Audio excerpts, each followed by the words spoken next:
Bonjour et bienvenue sur TV Land, votre télévision locale. Nous vous invitons dans l'édition de ce mercredi 13 avril à nous suivre au Calac à Souston, un salon innovant pour les élus landais. Puis de découvrir en notre compagnie les cartels retenus pour la temporada d'Aquoise. Nous reviendrons ensuite à Souston pour les festivités de la fête de la tulipe. Tout d'abord l'expo photo de Mère et Marraine et surtout son corso fleuri. Avant de finir avec du sport, du foot plus précisément, la Coupe des Landes U18 Excellence. Un boulodrome couvert sert aux compétitions de pétanque, mais pas seulement. La semaine dernière, celui de Souston a accueilli près d'1 millier de personnes pour un salon dédié aux maires des Landes. Les élus ne s'y sont pas défiés en doublette ou en triplette, mais y ont rencontré des entreprises et pu récolter des informations au cours de tables rondes. Explication. Près de 70 exposants étaient rassemblés dans une ambiance conviviale pour le premier Calac. Une innovation dans le département à l'initiative de l'Association des maires des Landes. Le Calac, c'est le carrefour landais des collectivités. C'est un rassemblement sur un même lieu d'élus, de gens des services municipaux, des administrations et des autres collectivités et des entreprises qui travaillent pour les communes. C'est appuyé sur ce trépied-là et les trois parties sont à peu près égales.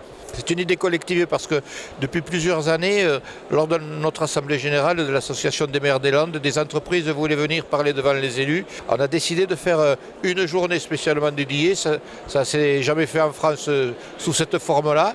Et quand on voit le monde qu'il y a un peu plus d'1 millier de personnes qui sont déjà passées ce matin, on se dit qu'il y avait vraiment un gros besoin.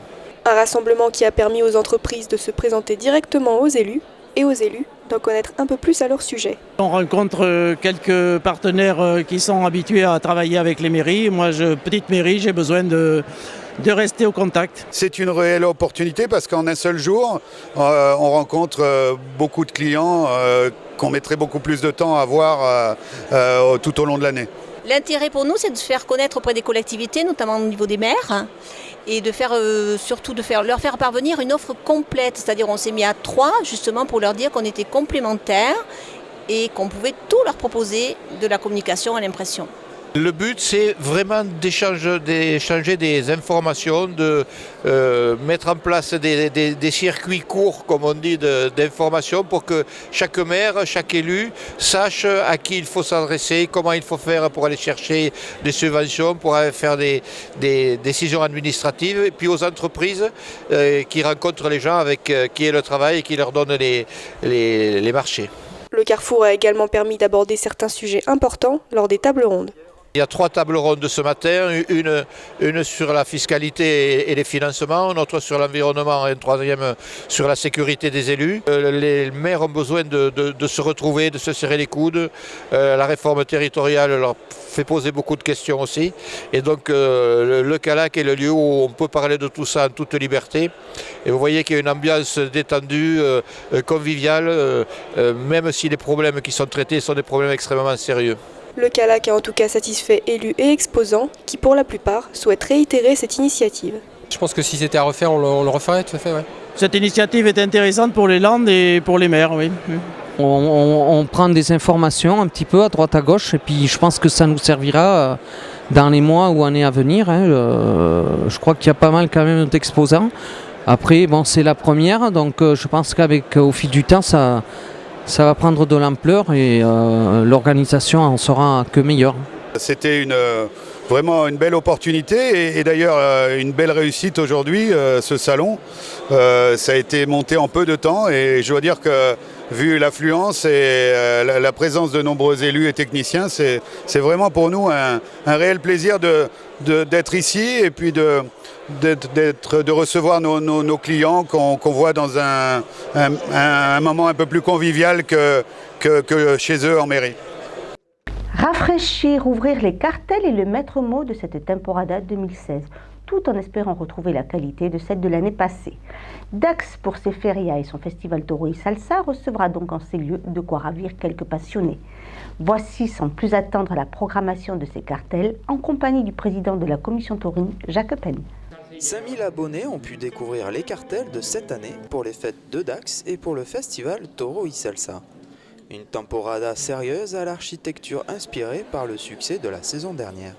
On a voulu, je l'ai dit, renouveler, c'est-à-dire rafraîchir un petit peu les cartels. Introduire des gens pour lesquels on pense qu'il faut leur donner leur chance, qu'il faut ouvrir les cartels. Alors déjà, dans le premier cartel, vous avez un torero qui s'appelle Galdós, Joaquín Galdós, bien connu dans notre région parce qu'il a beaucoup toréé en Novillada. Joaquín Galdós n'a pas encore repris l'alternative et nous croyons en lui. Donc nous l'avons mis, et nous l'avons mis avec une vedette de la tauromachie comme Manzanares. Mais accompagné de 2 toreros qui ne demandent qu'à monter, c'est-à-dire López Simón, qui est sorti l'an dernier des arènes de Madrid 3 fois par la Grande Porte, et Rocarey.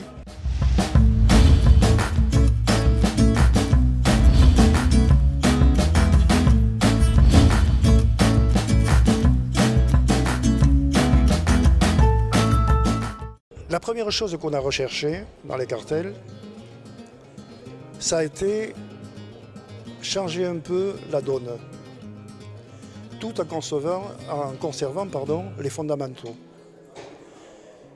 C'est-à-dire qu'effectivement, nous avons répété les toreros qui l'an dernier étaient sortis par la Grande Porte. Autrement dit, nous avons répété El Juli, Manzanares, 2 toreros, entre parenthèses, qui tiennent le haut du pavé et qui dominent à l'heure actuelle la tauromachie. Et puis, Pepe Moral, qui avait été le triomphateur, surprise on va dire, pas pour tout le monde, de la corrida matinale du 15 août.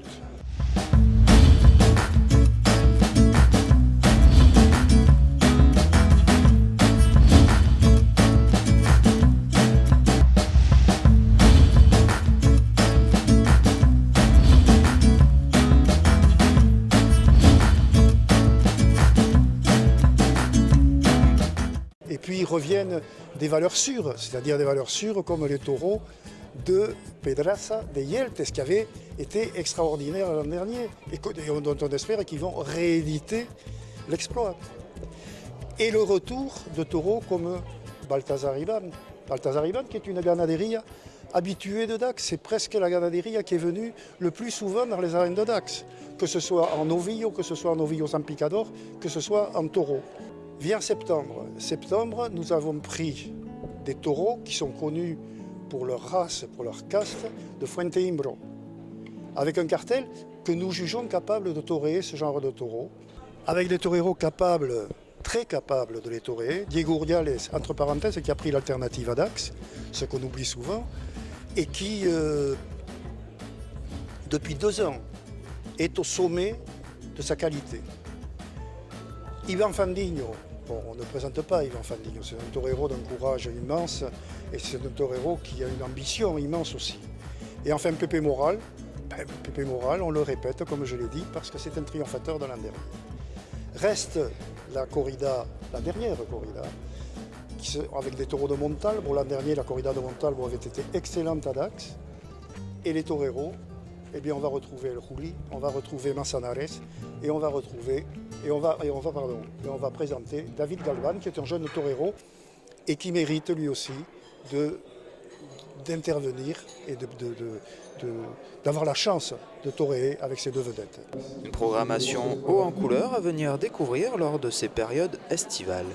Comme le disait Martine Franck, une photographie, c'est un fragment de temps qui ne reviendra pas.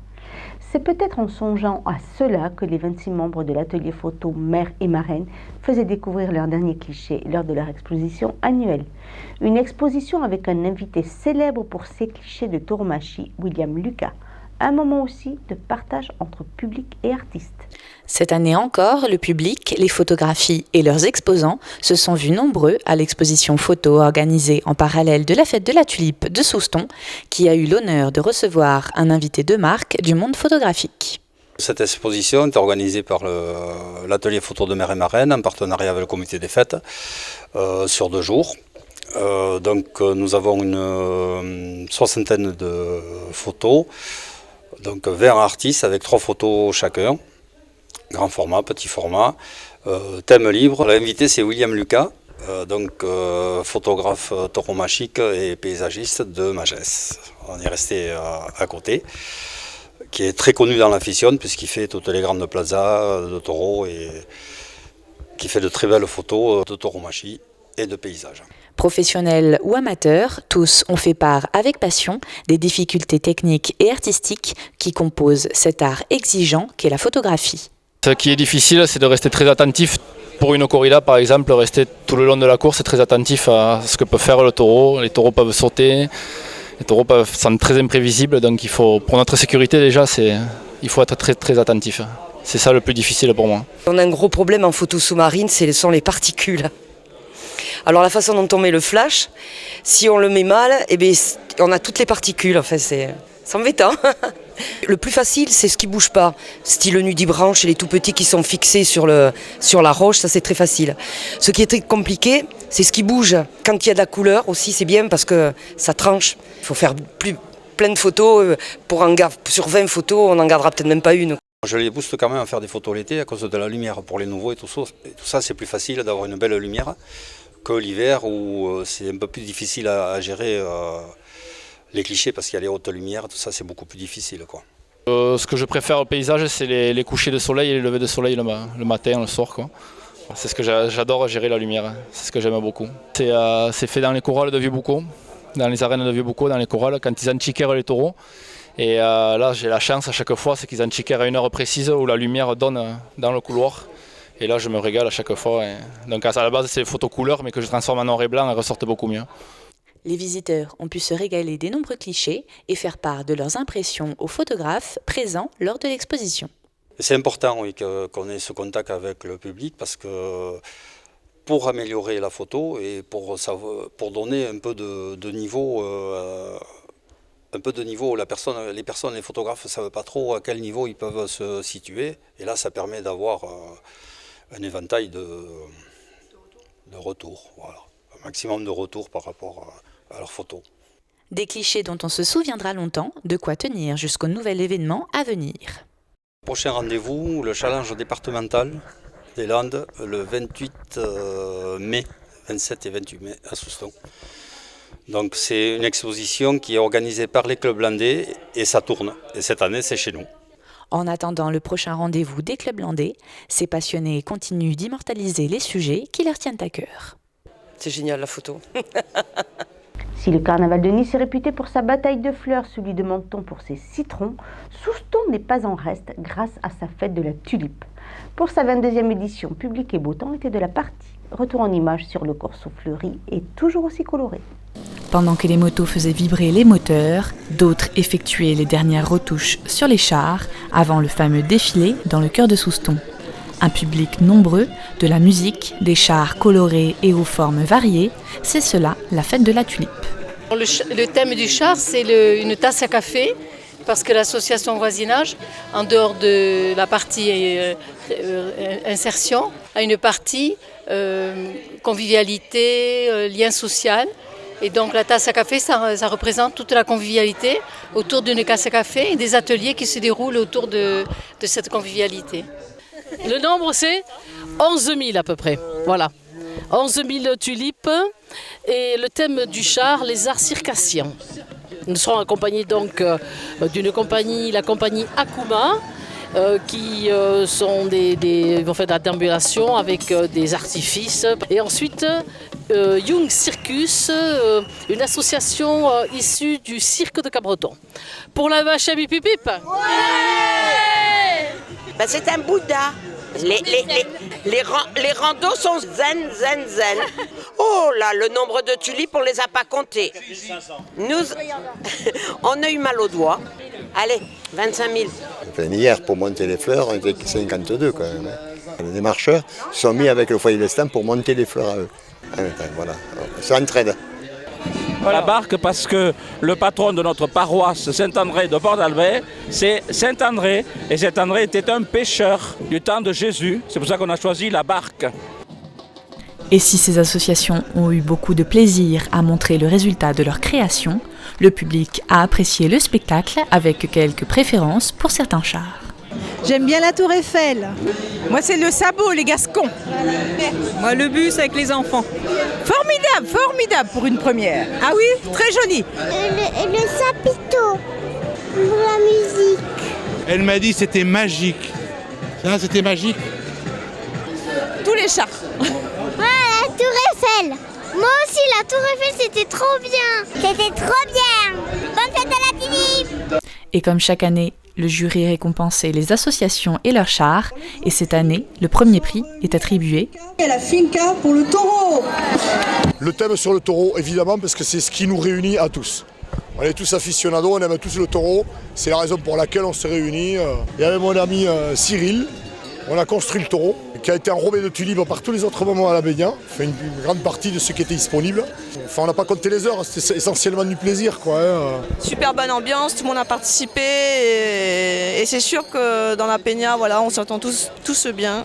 Et on peut dire qu'on peut être fiers de nous, qu'on a pu tous être unis pour mettre les tulipes et surtout félicitations aux deux artistes. Parce que sans eux, il n'y aurait pas eu vraiment la matière première, le taureau, quoi. La fête s'est donc poursuivie en musique et dans la bonne humeur. Et pour découvrir tous les chars qui ont reçu les prix du jury, rendez-vous sur TV Souston. Un peu de sport à présent. Après le match des U15 samedi qui opposait Saint-Jour à Doisite, remporté par ailleurs par Saint-Jour 3-2, les U18 accueillaient Agetmau pour le match retour. Une rencontre compliquée pour les deux équipes. Résultat en images. Pour la Coupe des Landes U18 Excellence, l'équipe de Saint-Jour en orange recevait celle d'Agetmau en bleu et blanc. Aujourd'hui, on reçoit Agetmau, qui est un concurrent direct pour le maintien, parce que c'est une poule compliquée en U18 cette année, en Excellence. Donc ils sont derrière nous pour l'instant, on espère les laisser derrière nous. Et pour espérer nous maintenir, c'est une poule de 12, pour l'instant on est 7e. Avec le concurrent direct qui a un match de moins derrière nous. Donc si on arrive à gagner ce match, on les laisse vraiment derrière nous, même s'il y a victoire de leur part sur le match en retard. Au niveau des performances qu'on a, on est sur 5 bons matchs, c'est-à-dire qu'on a 4 victoires et un match nul sur les 5 derniers matchs, donc on est sur une bonne dynamique. Le problème qu'on rencontre, c'est un manque d'effectifs, donc on a toujours c'est compliqué d'aligner à chaque fois 14 joueurs. La preuve, aujourd'hui on n'est que 12. Mais ce qui est important, c'est que garder cette dynamique, avoir des joueurs qui sont investis, qui le démontrent sur le terrain, pour justement conserver l'objectif du maintien en fin de saison.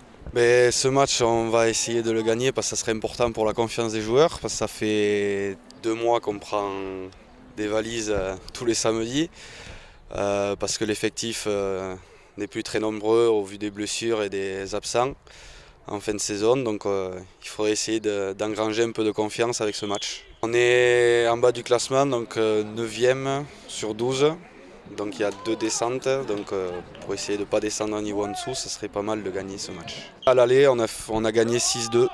Mais bon, on était au complet, donc c'était un peu plus simple. Là, on n'est que 10 U18 et on est renforcé par la catégorie en dessous qui nous a prêté 2 joueurs. Donc c'est leur premier match en 18, donc on verra bien. Après avoir dominé toute la première mi-temps et marqué 2 buts, Agetmau voit un retournement de situation s'opérer lors de la deuxième mi-temps et Saint-Jour remonter pour égaliser. Alors que les bleus et blancs semblaient partir gagnants, ce sont les oranges qui marqueront le dernier but dans les 10 dernières minutes, gagnant 3-2. La première mi-temps, on a été mauvais, on a loupé toutes nos passes, on n'arrivait à rien faire. Ils avaient le dessus physiquement, mentalement, on était carrément à côté de la plaque. Puis de seconde mi-temps, on a eu un coup d'orgueil, on a su lever la tête, faire notre jeu, jouer du football et puis on a réussi à faire la différence, quoi. Et gagné 2-0 à la mi-temps. Donc une grosse claque, on s'est mobilisé dans les vestiaires, puis on dominait deuxième période, on tirait, ça ne rentrait pas, puis on a persévéré, et puis 1-2, 2-2, et puis 3-2, et puis c'est gagné, quoi. J'ai marqué un doublé et Nico qui a marqué un but, donc super content. Là on va aller gueuler dans les vestiaires et puis on arrose ça. Tandis que la déception est énorme pour Agetmau, Saint-Jour se maintient en milieu de tableau.